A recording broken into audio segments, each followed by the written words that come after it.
दानवराज धनु का पौत्र और दानवराज रंभ का पुत्र महिषासुर हूँ। जय माँ दुर्गे। क्या आप जानते हैं भगवान शिव का अंशावतार राक्षस महिषासुर था और क्यों लेना पड़ा था भगवान शिव को महिषासुर का अवतार और क्यों आदिशक्ति माँ दुर्गा ही कर सकती थी महिषासुर का वध। हम बताएंगे उन सभी गूढ़ रहस्यों को। आप देख रहे हैं धर्म रेखा। तो आइए पहले ये जानते हैं कि महिषासुर का जन्म कब और कैसे हुआ, जिसका वर्णन कालिका पुराण के 60वें अध्याय में मिलता है।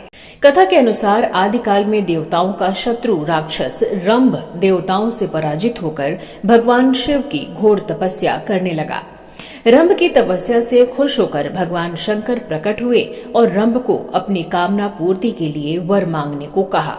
तब राक्षस रंभ ने भगवान शिव को ही अपने ऐसे पुत्र के रूप में 7 जन्मों तक प्राप्त करने का वरदान मांगा जो समस्त देवताओं पर विजय प्राप्त करने में सक्षम हो। तब भगवान शिव रंभ को वरदान देते हुए कहते हैं कि ऐसा ही हो, और अंतर्ध्यान हो गए।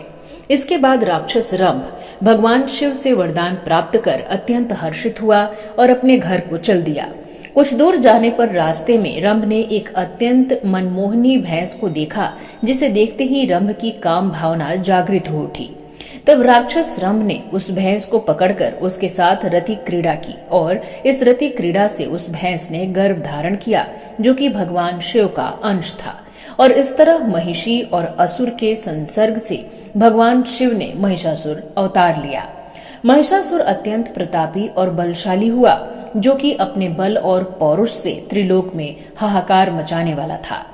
एक दिन कात्यायन ऋषि के शिष्यों को महिषासुर प्रताड़ित कर रहा था।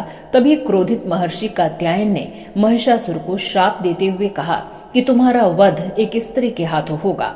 तब भगवान शंकर ने जगत जननी आदि शक्ति से कहा कि तुम स्वयं समस्त देवताओं की शक्ति का संग्रह कर मेरे महिषासुर स्वरूप का संहार करो। और ऐसा ही हुआ। माता आदि शक्ति ने दुर्गा का रूप धारण कर समस्त देवताओं की शक्ति संग्रहित की और महिषासुर रूपी भगवान शंकर का संहार किया। और ऐसा 7 बार हुआ। अब हम बताएंगे उस गूढ़ रहस्य को जिसके कारण भगवान शिव के अंशावतार महिषासुर का वध दुर्गा जी ने ही किया था। ये जग विदित है कि भगवान शंकर सर्वशक्तिमान हैं और स्वयं भगवान शंकर ने ही दंभ राक्षस पुत्र महिषासुर के रूप में जन्म लिया था। ऐसे में भला सर्वशक्तिमान भगवान शंकर रूपी महिषासुर को कौन मार सकता था। तब भगवान शिव ने अपने ही जैसा सर्वशक्तिमान आदि शक्ति को सभी देवताओं की शक्ति दिलवाई, जिसमें भगवान शिव की भी शक्ति शामिल थी, जिससे आदि शक्ति और शक्तिमान हो गई और महिषासुर रूपी भगवान शंकर के अंश का संहार कर दिया। और यही वो रहस्य था जिसके कारण भगवान शंकर के अंशावतार महिषासुर का वध आदिशक्ति माँ दुर्गा ने किया। जय माँ दुर्गे।